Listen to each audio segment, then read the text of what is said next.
magsiawit kayo sa Panginoon. Hallelujah, magsiawit sa Panginoon. Purihin, purihin ang kanyang pangalan.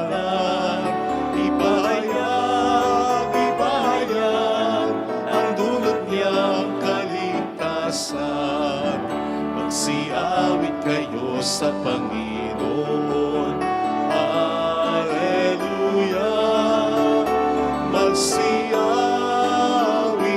magsiawit, magsiawit sa Panginoon, sa Panginoon.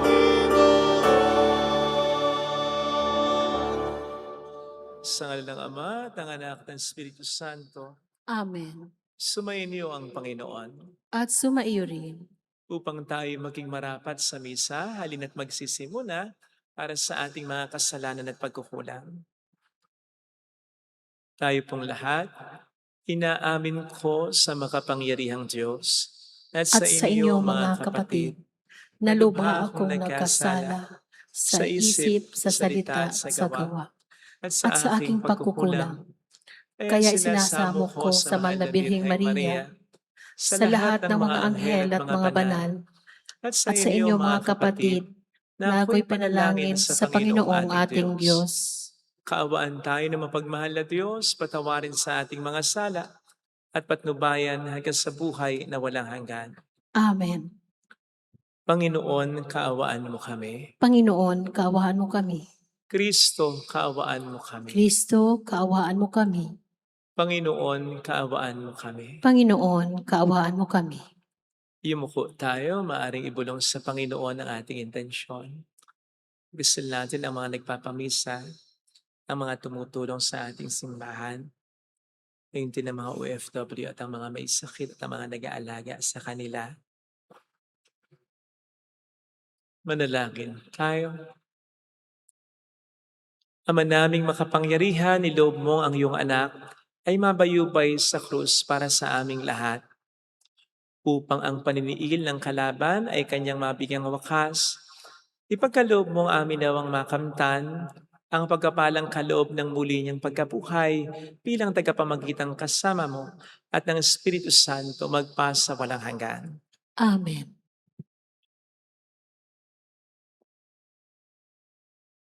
Ang salita ng Diyos mula sa mga gawa ng mga apostol. Noong mga araw na iyon, tumindig ang isang pariseyong nagngangalang Gamalil, tagapagturo ng kautusan at iginagalang ng buong bayan. Iniutos niyang ilabas muna ang mga apostol, tsaka nagsalita. Mga kababayan, isipin ninyong mabuti ang gagawin sa mga taong ito. Hindi pa nagtatagal na lumitaw si Teudas na nagpanggap na isang dakilang pinuno at nakaakit ng may 400 tagasunod. Ngunit nang mapatay siya, nagkawatak-watak ang mga tauhan niya at nauwi sa wala ang kilosan. Pagkatapos, lumitaw naman si Judas na taga-Galilea noong panahon ng pagpapatala at nakaakit din ng maraming tauhan. Nang mapatay siya, nagkawatak-watak din ang mga tagasunod niya. Kaya't sinasabi ko sa inyo, huwag ninyong pakialaman ang mga taong ito. Hayaan ninyo sila. Kung ang kanilang panukala o pagpupunyaging ito'y mula sa tao, ito'y mabibigo. Ngunit kung mula sa Diyos, hindi ninyo ito masasansala at lilitaw pang lumalaban kayo sa Diyos. Napanahinod sila sa payo ni Gamalil.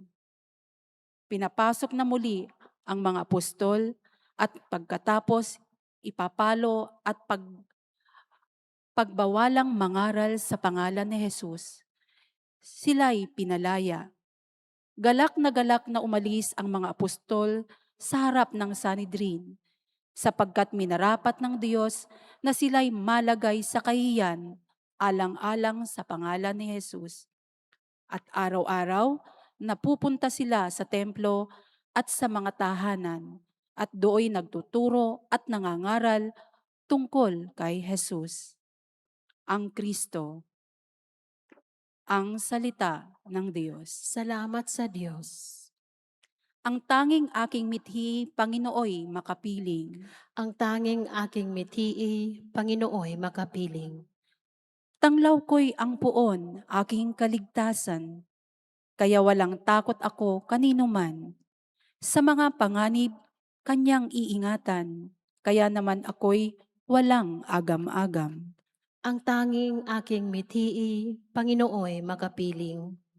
Isang bagay lamang ang aking mithiin. Isang bagay itong sa puon, hinihiling, na ako'y lumagi sa banal na templo. Apang kagandahan niya'y mamasdan ko at yaong patnubay niya ay mata mo. Ang tanging aking mitii, Panginooy makapiling. Ako'y nananalig na bago mamatay, masasaksihan ko ang iyong kabutihan na igagawad mo sa mga hinirang. Sa Panginoong Diyos tayo magtiwala, ating patatagin ang paniniwala, tayo ay umasa sa Kanyang kalinga. Ang tanging aking mitii, Panginooy makapiling.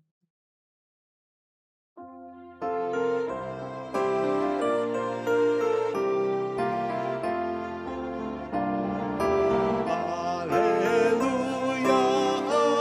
alleluia, alleluia.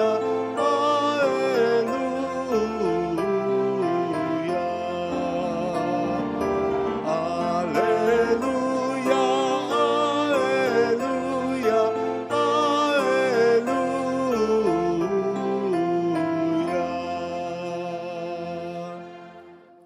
Sumainyo ang Panginoon. At sumaiyo rin. Ang mabuting balita ng Panginoon ayon kay San Juan. Papuri sa iyo, Panginoon.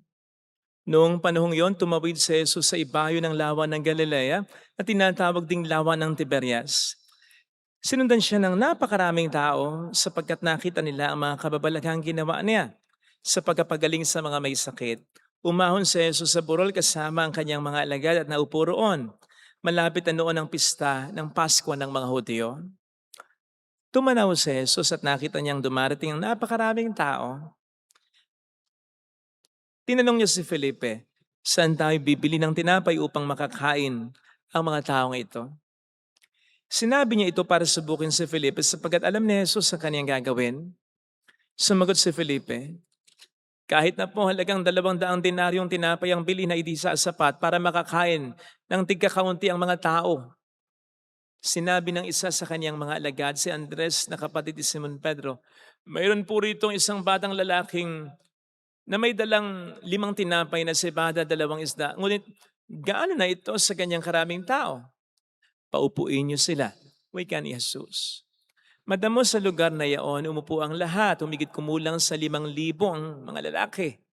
Kinuha ni Jesus ang tinapay at matapos magpasalamat sa Diyos, ay pinamahagi sa mga tao, gayon din ang ginawa niya sa isda.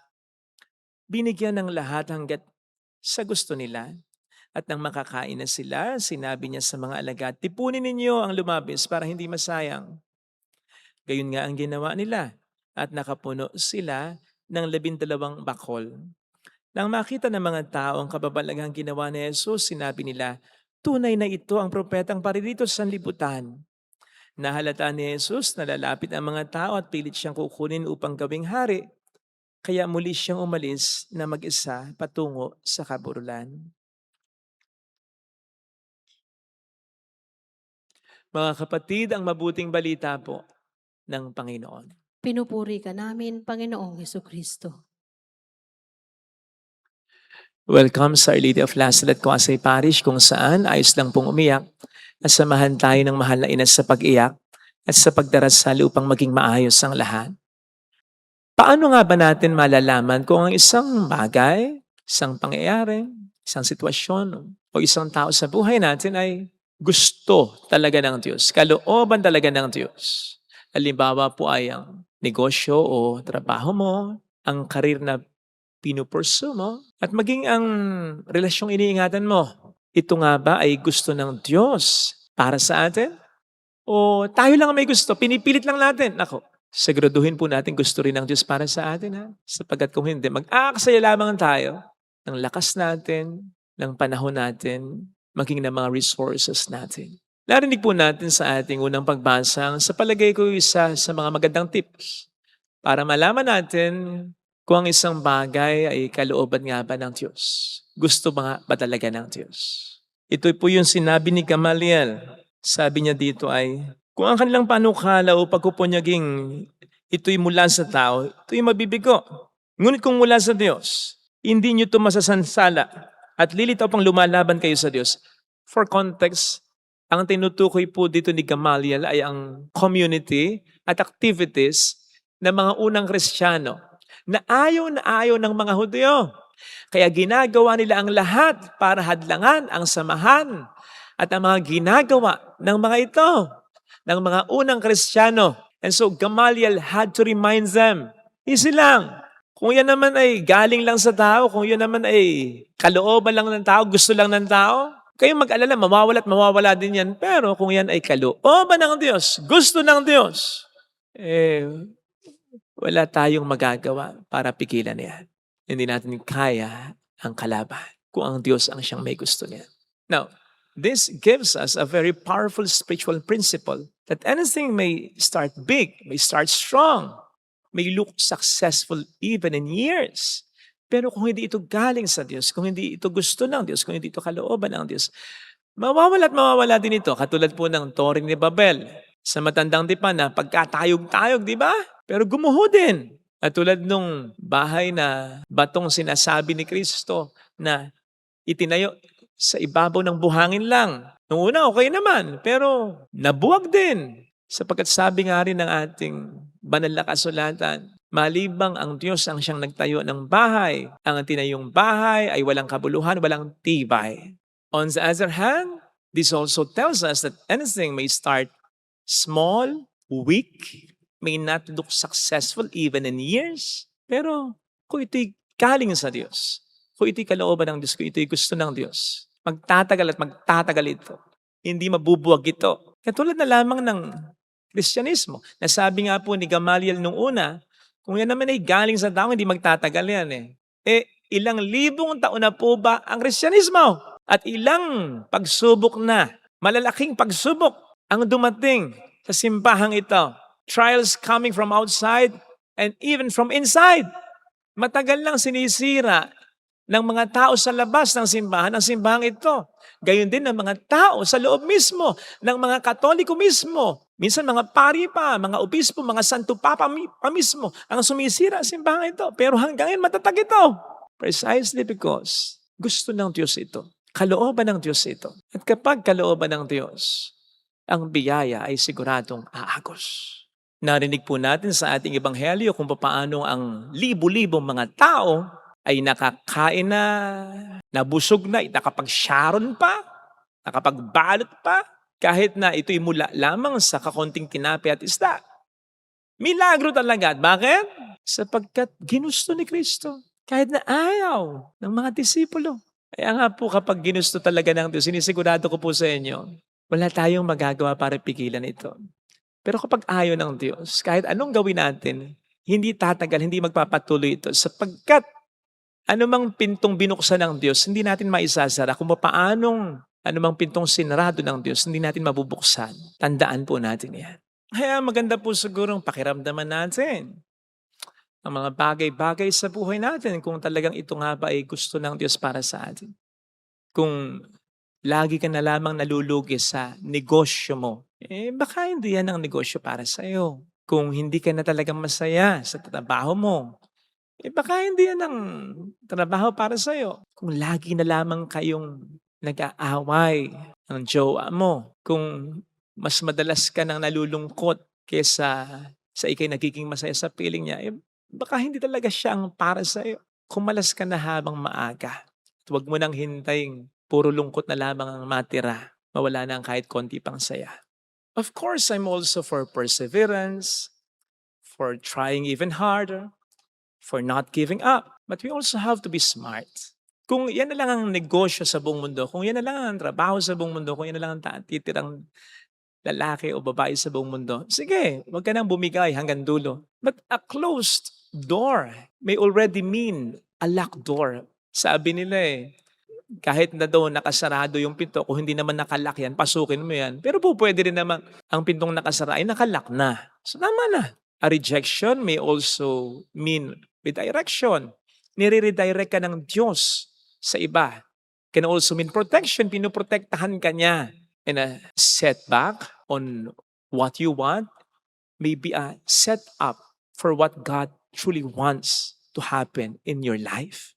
Kaya tingnan po natin, baka tayo na lang ang may gusto. Tayo na lang ang nagpipilit, kaya hihirapan tayo.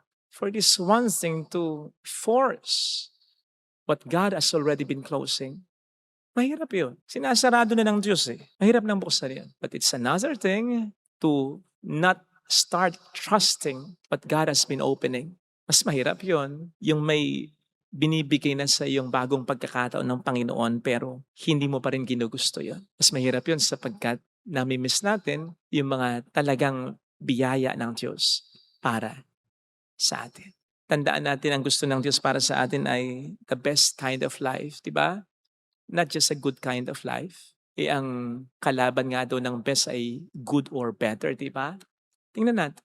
Kasi baka ang pinipilit natin ay gusto na lamang natin at nami-miss natin ang gusto ng Diyos para sa atin. Ito sana ang hiling nating biyaya sa pagdiriwang natin. Ilagay natin ang ating kanang kamay sa tapat ng ating puso. Awitin natin. Alam kong may magagawa ang Diyos.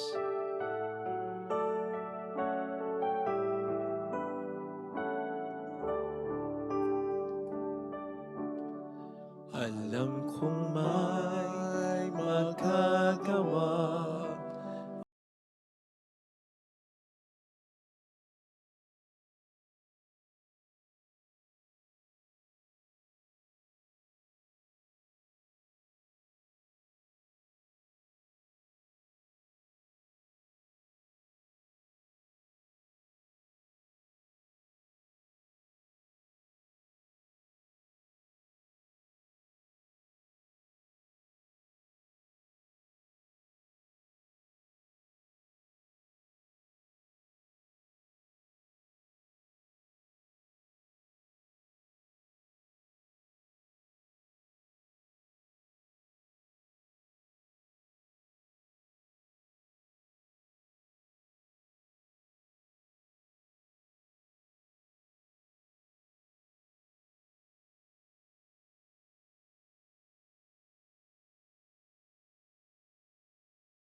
Lead mo ko sa mga inordain mong bagay, sitwasyon at tao sa buhay ko.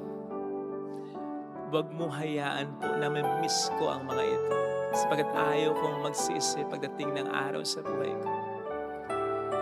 Tulungan mo kong magpahalaga sa mga bagay at tao na gusto mo talaga sa buhay ko. Huwag nawa akong malito sa mga distractions na binibigay sa akin ng demonyo. Tulungan mo po ako na makita ang kalooban mo sa buhay ko. Hallelujah! Hallelujah! Purihin ang Diyos.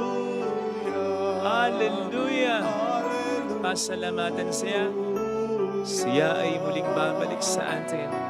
Hindi ka niya iiwan. Hindi ka niya pababayaan. Paniwalaan mo yan. Hallelujah! Purihin ang Diyos. Hallelujah! Sa takdang panahon, babalik ang Panginoon upang tayo ay tapat siya sa kaniyang mga pangako sa atin. Sabihin mo sa sarili mo, mayroong magandang mangyayari sa iyo. Higit pa sa inaasahan mo kapag natapat ka, sa tamang tao, tamang sitwasyon, tamang bagay. Hindi tsambahan na yun. Ililit ka ng Panginoon doon. Pero sundin mo siya. Maganda yung sa araw-araw, sumusunod na talaga tayo sa Kanya para mas madali nating ma-recognize ang boses niya, ang guidance niya, ang promptings niya. Para hindi tayo maligaw. May kailangan buhay. Mahirap yung paligaw-ligaw. Papuri sa Ama at sa Anak sa Espiritu Santo. Kapara ng sa unang-una, ngayon, magpakailanman at magpasawalang hanggan. Amen. Pag-aalay.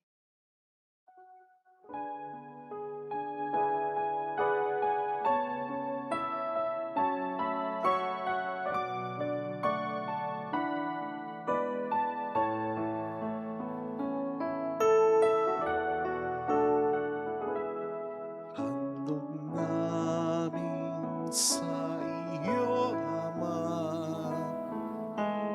ang tinapay at alak na ito. Handog ng bayang umaasa, sumasamba't nagmamahal sa'yo. Nawa'y dali ng iyong anghel ang aming panalangin sa iyong dambana. Katulad ng alibuyak ng insenso, umakyat sa kalangitan. Handog namin sa iyo, Ama, ang tinapay at alak na ito. Handog ng bayang umasa, sumasamba't nagmamahal sa'yo. Manalangin tayo, pang ating handog ay maging kalugod-lugod sa Diyos Amang makapangyarihan. Tanggapin nawa ng Panginoon itong paghahain sa iyong mga kamay, sa kapurihan niya at karangalan, sa ating kapakinabangan at sa buong sambayanan niyang banal. Ama naming lumikha, tanggapin mo at kalugdan ang mga alay ng iyong angkan upang sa tulong ng iyong paglingap at pagsubaybay, ang bigay mo sa aming puhunan ay hindi masayang, kundi tumubo pa ng mga kaloob mong walang katapusan sa pamamagitan ni Jesucristo, kasama ng Espiritu Santo magpasa walang hanggan.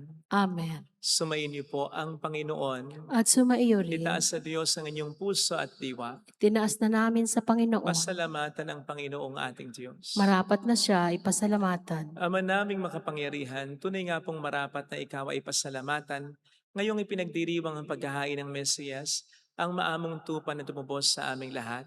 Sa paghahain ng sariling buhay at sa pagkabuhay ng anak mong mahal, nabuksang ganap ang iyong tahanan at kaming pinaghaharian mo'y naging kasambahay.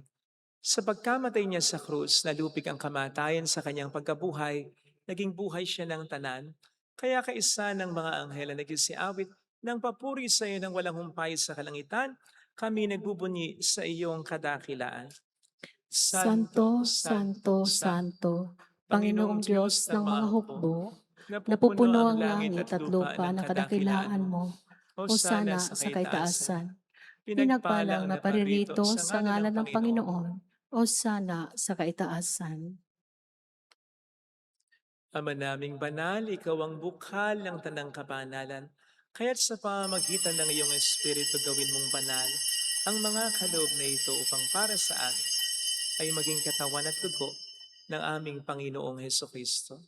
Bago niya pinagtiis ang kusang loob na maging handog, inawakan niya ang tinapay, pinasalamatan kaniya, pinaghati-hati niya iyon, iniabot sa kaniyang mga alagad at sinabi, "Tanggapin ninyong lahat ito at kanin. Ito ang aking katawan na ihahandog para sa inyo."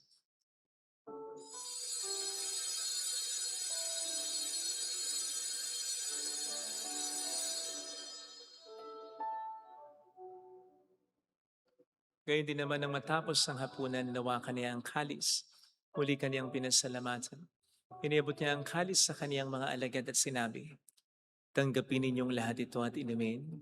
Ito ang kalis ng aking dugo ng bago't walang hanggang tipan. Ang aking dugo na ibubuhos para sa inyo at para sa lahat, sa ikapagkapatawad ng mga kasalanan. Gawin niyo ito sa pag-alala sa akin."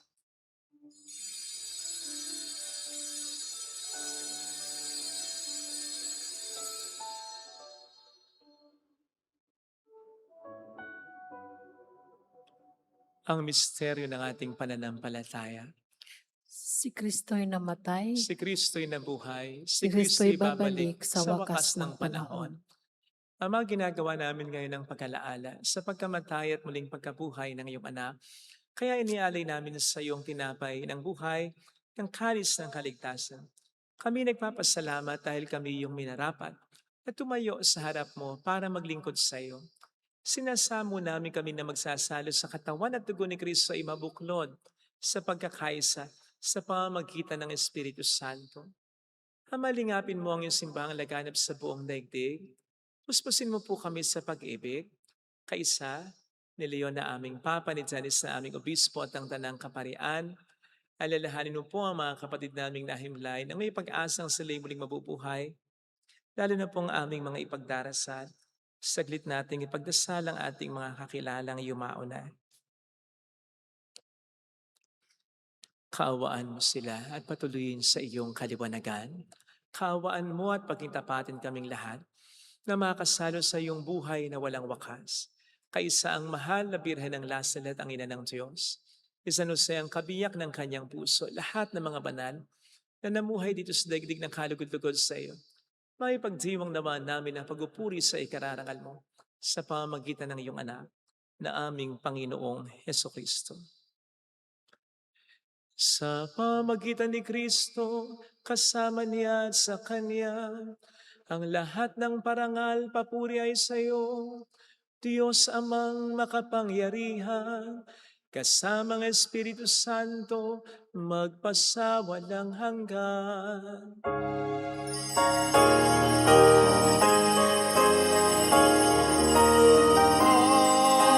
Amen,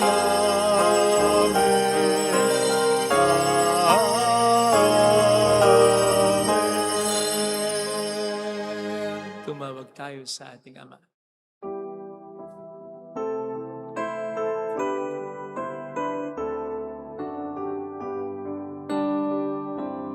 Ama namin, sumasalangit ka, sambahin ang ngalan mo, mapasa amin ang kaharian mo, sundin ang loob mo, dito sa lupa, maranang sa langit. Bigyan mo kami ngayon ng aming kakanin sa araw-araw. At patawarin mo kami sa aming mga sala, para ng pagpapatawad namin sa nagkakasala sa amin.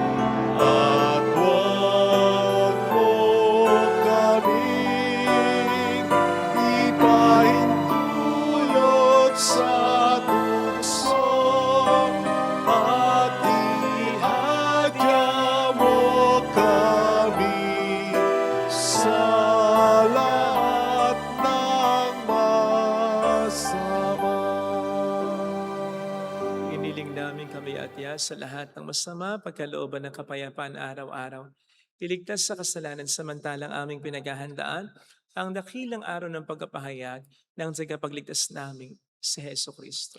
sapagkat iyo ang kaharian, ang kapangyarihan at ang kapurihan magpakailanman. Amen. Panginoong Jesucristo, sinabi mo noon, sinasabi mo rin sa amin ngayon, kapayapaan ang iniiwan ko sa inyo, ang aking kapayapaan ang ibinibigay ko. Tunghayan mo ang aming pananampalataya, wag ang aming pagkakasala. Pagkalooban mo kami ng kapayapaan at pagkakaisa ayon sa iyong kalooban, kasama ang Espiritu Santo magpasa walang hanggan. Amen. Ang kapayapaan ng Panginoon ay sumainyo nawang lahat. At sumaiyo rin. Magbigayan tayo ng kapayapaan sa isa't isa. Kapayapaan. Peace be with you. Kordero ng Diyos na Ko- nag-aalis ng mga kasalanan ng sanlibutan, Maawa ka sa amin. Kordero ng Diyos na nag-aalis ng mga kasalanan ng sanlibutan, maawa ka sa amin. Kordero ng Diyos na nag-aalis ng mga kasalanan ng sanlibutan, ipagkaloob mo sa amin ang kapayapaan.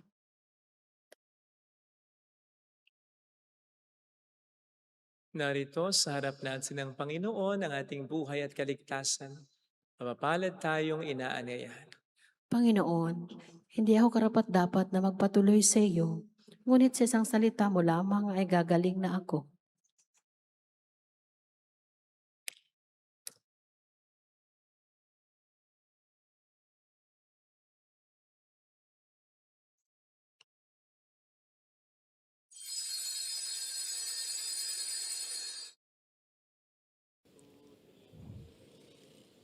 Panalangin para sa espiritual na pakikinabang. Panginoong Hesus, ako ay naniniwala na ikaw ay nasa kabanal-banalang sakramento. Iniibig kita ng higit sa lahat at ninanasa kong tanggapin ka sa aking kaluluwa. Sapagkat sa mga sandaling ito, hindi kita matatanggap sa sakramento. Tumuloy ka sa espiritu sa aking puso. Niyayakap kita na parabang naririto ka na. Inaalay ko ng buong buo ang aking sarili sa iyo. Huwag mong hayaang mawalay ako sa iyo. Amen.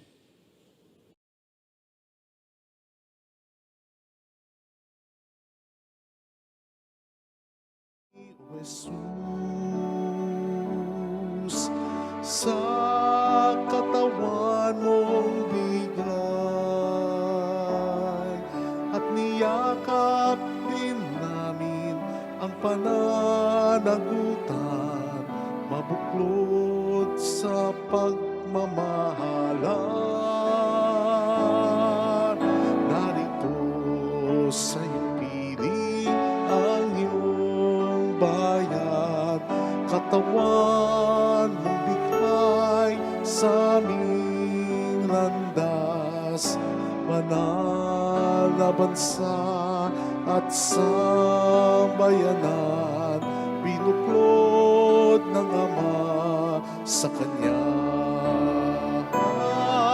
Narito sa iyong piling ang iyong bayan, katawan mong bigay sa aming landas, banal na bansa at sambayanan, binuklod ng Ama sa Kanya.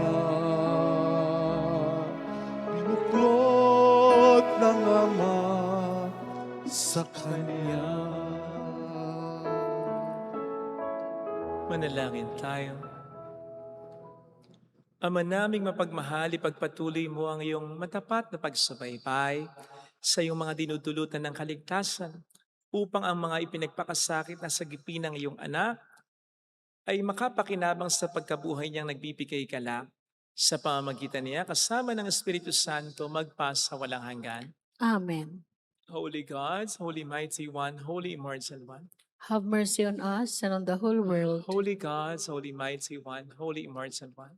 Have mercy on us and on the whole world. Holy God, Holy Mighty One, Holy Immortal One.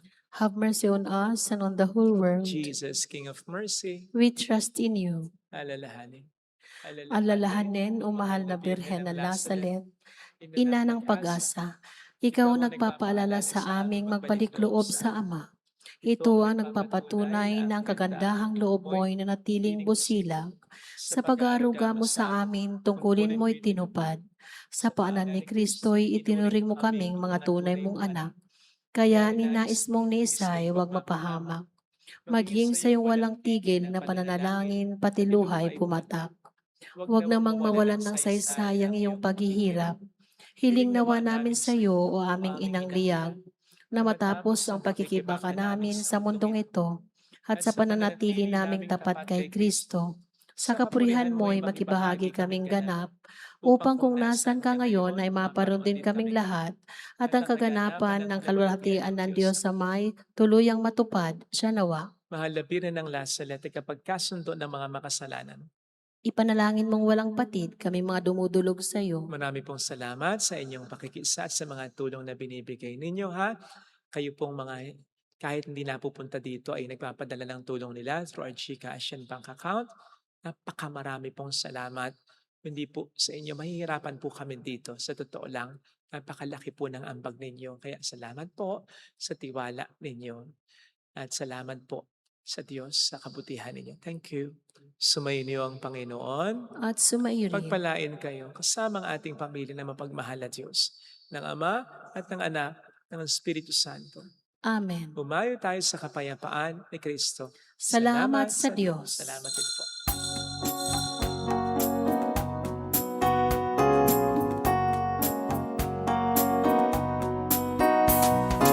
On this day, O Mother of our Lord, we sing you praise for lighting up our way. Your tears did soften up the hearts of men, and they still do today. May our love for you bring comfort in your pain. On this day, O Mother of our Lord, we sing you praise for lighting up our way. Your tears did soften